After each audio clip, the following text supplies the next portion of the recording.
Your favorite boys are back. Okay, something like this. It's the love shot. I like that. You do it, baby.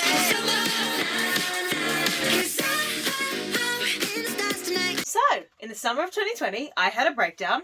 I know that if you've seen my 2022 resolutions video or my first K-drama video, then you already know this, and that if you haven't, this seems like a weird way to start this inaugural series about K-pop kicking off a series about cringe culture, but bear with me. Bad things happened in my personal life, and also 2020 was happening and had been happening for some time. And it all just culminated in what essentially just amounts to brain bad. Usually, when things get that bad, I hyperfixate on whatever TV show or movie franchise or whatever is at hand at the time, and these hyperfixations can last anywhere from a few days, Stranger Things, looking forward to your next season, which I will be obsessed with for approximately 48 hours, up to years. We've already discussed how the last one of those turned out. But this time, things felt so bad and my brain was so broken that not even the usual things could fix it.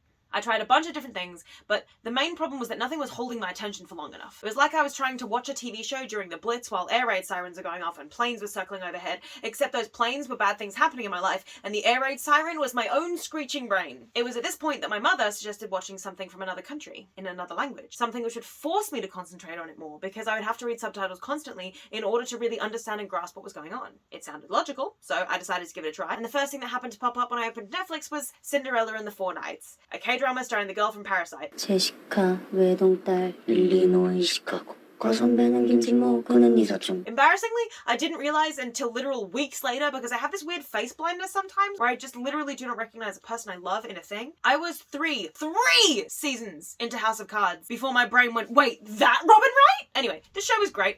And it worked on my air raid brain. So I watched another one, and then another one, and then another one. And oh god, did I watch 67 K-dramas in 6 weeks? Yes. Yes, I did. Feel free to watch a video about it. It's up there somewhere. Bear in mind, it has now been over 6 months. Oh my god, was that how long ago I wrote this video essay? Jesus Christ. It's now been over 18 months. And honestly, I stopped counting a while ago, mainly because I'm scared I won't be able to look myself in the eye if I know the actual number. That's also a lie. I now keep a Google Doc, so I do know the exact number. At the time of recording, it's this. Don't look at me. I have also taken a number of mini detours into Thai dramas, Japanese shows, Chinese and Taiwanese BLs, Filipino web dramas, and a gay Vietnamese movie that I thoroughly enjoyed. I said in my last video that I had more K-drama breakdowns and discussions if you all wanted to hear about it, and those are definitely on the way, but this actually isn't any of those. No, this is about K-pop.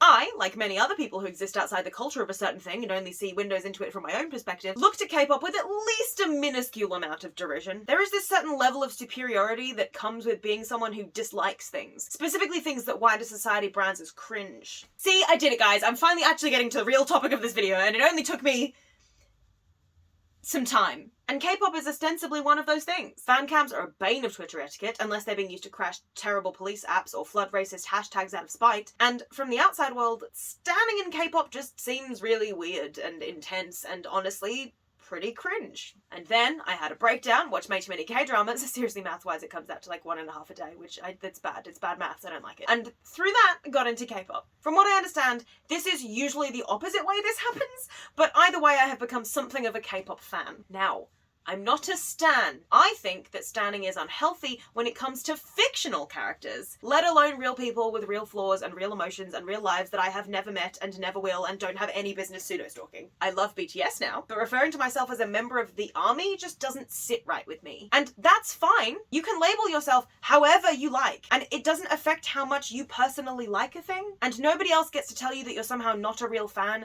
if you don't call yourself the same name as them or change your profile picture to Mark from NCT. To be clear, I'm not disparaging people who do this. I don't think it's a bad thing for anyone to refer to themselves as an army or to have their profile picture be Jennie from BLACKPINK or any of the above. I think that's great. I'm just saying it's not a label that I myself am comfortable with. Please don't come for my family. I already had 2 very close friends who had been into K-pop for longer than I'd known them. Leah, who was my first real uni friend when I started in 2018 and who introduced me to EXO, and Karin, who I met in 2019, the girl I'm so close to that our friends thought we were dating like some kind of fanfic plot, who made me more aware of BTS. I didn't really need to be introduced to BTS because it's a scientific impossibility to not to have heard of them. It's true, I'm a science man. But she definitely made me a lot more aware of who they were outside of 불타오르네. and Can't call me artist. Can't call me idol. so glad I'm too small of a YouTuber to get demonetized. Both of them had tried to get me into K-pop and they didn't fail exactly. Monster and Love Shot by EXO have been on my Spotify since 2018 along with their CL song, and had actually been on there since 2017 because I happened to watch it on YouTube and like it, the basis for at least 30% of all of my music discovery. But with Karen's enthusiasm, Euphoria and Microcosmos both ended up added to my likes. Is that what they're called on Spotify? Likes? Favorites? Saved? Whatever, that thing. But I never really got into K-pop. I sort of told myself, oh, I like a couple of songs, but it's not for me. At the time, I figured my enjoyment of those songs could be equated to how I feel about country music. One or two songs I quite like from a couple of artists, but as a genre, I literally cannot stand it. Editor's note, country music is now on the list for future episodes of this series. And I'll just continue to make blanket statements about K-pop being cringy and bad for the rest of time. Part of my aversion to wanting to dive in deeper and see if this was something I would actually be interested in was, well, K-pop! Yeah, I'm gonna blame YouTube Rewind. May as well, it's a well-used punching bag by now. But not exclusively that. It was also the way I had seen it from the outside for so long. A culture of standing that seemed excessive, people unwilling to admit their biases, had flaws, and goddamn it was just cringy. Everything about it, from someone who only peeked in the window, just looked a bit lame. The only problem with that opinion is that I hadn't tried climbing through the window to see what it was actually like. Turns out K-pop fucking slaps!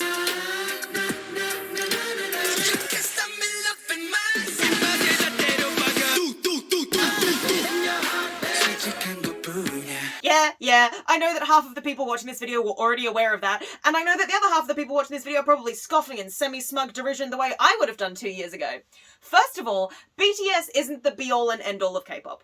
That's not to say I don't fucking love BTS, because I absolutely do, and I think discovering them, and by virtue of them everyone else in K-pop, potentially saved my life in 2020. I'm not being hyperbolic. Sometimes my hyperfixations are literally the only thing keeping me alive. That's mental illness, folks! But the problem with thinking that BTS is everything that K-pop has to offer is that, well, it isn't. K-pop just means Korean pop. So saying you don't like K-pop because you don't like the 5 BTS songs that you've heard is sort of like saying you don't like pop music because you despise Ariana Grande. Like, that's valid and everyone is entitled to like or not like what they want. But Ariana Grande isn't the only pop star, and I wouldn't put Billie Eilish, Harry Styles, Lizzo, or even, hell, Lady Gaga into the same category as Ariana. Or each other. So basing my entire opinion of pop music on having heard a few of her songs, there's always going to be a narrow view of the world. One that I too used to hold. Yes, I was one of those pretentious preteens who thought that I was cool because I hated pop music and only listened to emo and Indian rock. There is a reason I have a whole series worth of episodes in me about cringe, guys. Before long, I had gone down the hyperfixation rabbit hole from BTS, back to EXO, a side dive to BLACKPINK and Mamamoo, and then to Stray Kids, GOT7, TXT, 17, Monsta X, the list goes on. And on and on. Because I love music and I've been in this rabbit hole for nearly 2 years. I literally found new songs I liked last week from an artist I hadn't got around to yet. Plus, they've all been releasing music during that time, so when I think I've got the measure of an artist, they drop something in a style I've never heard from them before, and then I get to marvel at how amazing they are all over again for new and different reasons. It's a hyperfixation goldmine. There's literally endless content to sift through in loads of styles, and various groups change styles or genres between album releases, so even if I didn't like one album, that's absolutely no guarantee that I won't like the next one, or the one after that.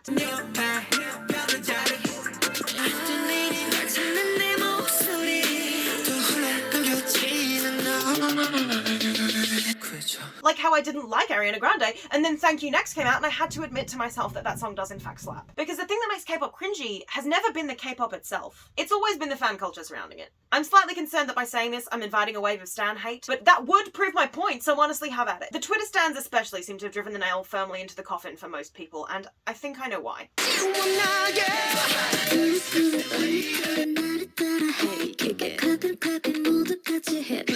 You see, I love things. Movies, music, TV shows, books. I love so much all the time, and that's great. Humans are great for exactly this reason, that we have the capacity for so much love in so many ways. And I'm always open to finding new things that I'm gonna love. I've got to keep the hyperfixation going in my brain, or the air raid sirens start up again. But I have this built-in self-destruct switch on that capacity for love, which is that if someone repeatedly tells me that I'm going to like or should watch a thing, I will go out of my way not to engage with that thing. It's the adult version of, well, I was going to clean my room, and then mum told me to clean my room, so now I'd rather jump out the window. And the thing is, I know this is a flaw on my part. When I was like 10, my mum told me to read a book series that she thought I'd like so many times, and I kept shrugging her off, to the point where she deliberately left a copy of the first book in the car for me to organically find on my own. And, oh, would you look at that? That series became one of my favourite of all time? Because my mum knows me well enough to know what I'd like? Weird. Same thing happened when I was 17, and my younger sister pestered me to listen to 21 Pilots so much that I swore I would never listen to them. And then I moved away and spent 6 months not being pestered to listen to them, and whoops, I appear to have tripped into their entire discography, and some of this is good, actually?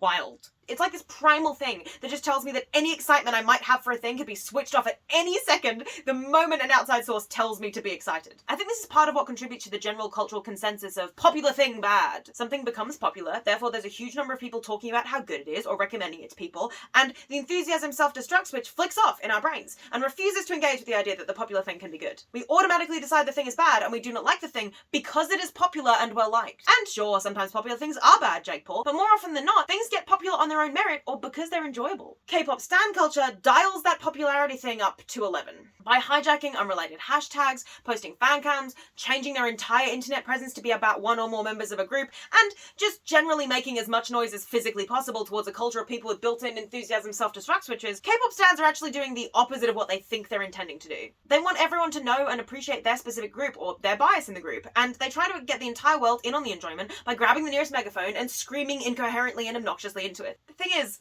I get that, because I hyperfixate on things, which means that a select group of people get to hear me ramble incoherently and obnoxiously about whatever thing I happen to be clinging onto at any given moment. Shout out to Abby and Mira specifically for letting me yell at them constantly about everything. I literally have no idea why you're friends with me. I think I'm actually awful. The difference between what I do and what stans do is that my yelling is mostly kept to a tight circle of friends or to a small corner of the internet for brief periods of time. And I try not to let my hyperfixations consume my entire identity, because I used to do that, and as it turns out, that's not super healthy. And also, BTS is literally the biggest band in the world. They're bigger than the Beatles were, so there's an insanely high volume of people doing the yelling, to the point where it becomes deafening and oh hey, where did this switch come from? Zoom out.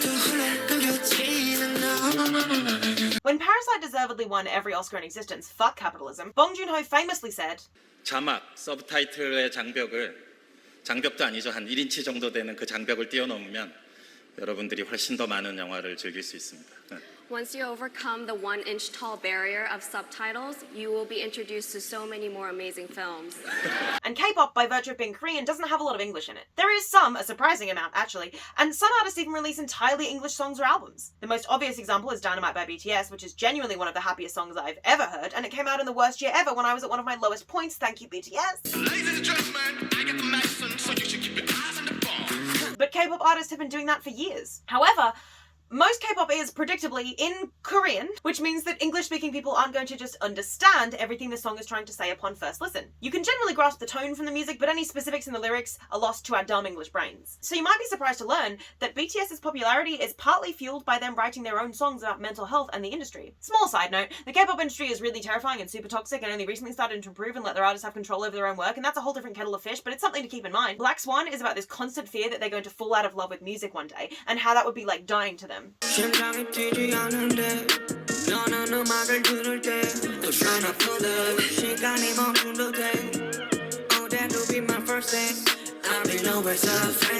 And both RM and Suga's solo mixtapes are basically all about their personal mental health. Stray Kids write half their songs about wanting to find their own freedom despite the restrictions they feel, and don't even get me started on the rest. But when I listened to Black Swan, BTS's complex relationship with the music industry and their own creativity wasn't what I got out of it. What I got was music good, dancing good, aesthetic pretty. And that's all true too, it's just not the whole story. It's easy to dismiss something as not having very much meaning when you literally do not know the meaning of the words being spoken. As it turns out, other countries and cultures have just as much to say as English-speaking ones, and it's super weird that we've ingrained this attitude of ignoring that into English culture, despite other countries almost universally teaching English as a second language. Like, they're open to listen to us, but we just trample on their languages with our English bulldozer, and wow, sometimes I'm really ashamed to be British and Caucasian. And by sometimes, I mean all the time. Literally the most cringy thing that you can be is British and Caucasian. And for anyone about to say, what about being a Trump supporter? That's not cringy, that's supporting fascism, which is, you know, worse. So the fan culture, plus the 1-inch high barrier of it being in a different language, leads a lot of people to dismiss K-pop as not only cringy, but also vapid and a thing for teenage girls. And it's weird that I bring that up because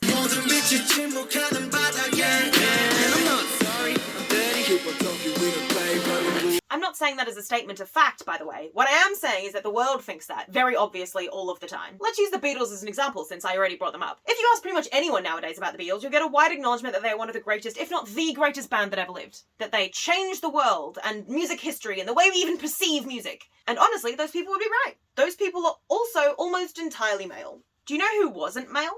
Most of the original fan base that made them the biggest band in the world. They had so many screaming fangirls, they literally had to stop giving concerts because it was a safety hazard. The Beatles only started to be taken more seriously once men started to notice their worth and stop dismissing them as that thing teenage girls like to scream about. Nowadays, as a female Beatles fan, sometimes you get met with surprise for even knowing who they are. This is also just a weird ageist thing where some people assume that if you're born after 1990, you're literally incapable of having seen or heard of anything made before the year 2000. But the same thing happened with Star Trek. It got popular off the back of Housewives, and now there's this weird male gatekeepy boys club around being a Star Trek fan. Something which I also am. Yes, I like all of the cringy things, we'll get to it. I was a teenage girl, and even I looked down on girly things. I was one of those morons who thought things like, I'm not like other girls, which is inherently misogynistic, but as a preteen I didn't know that yet. I loudly proclaimed that I didn't like pop music like Ariana Grande or One Direction, that I despised rom-coms and thought every DVD of The Notebook should be burned, and that I played with toys and watched TV shows traditionally marketed for boys. Ben 10 was my shit back in the day. I say back in the day like my mum didn't just literally make me a Ben 10 pillow cover like 2 weeks ago and send it to me.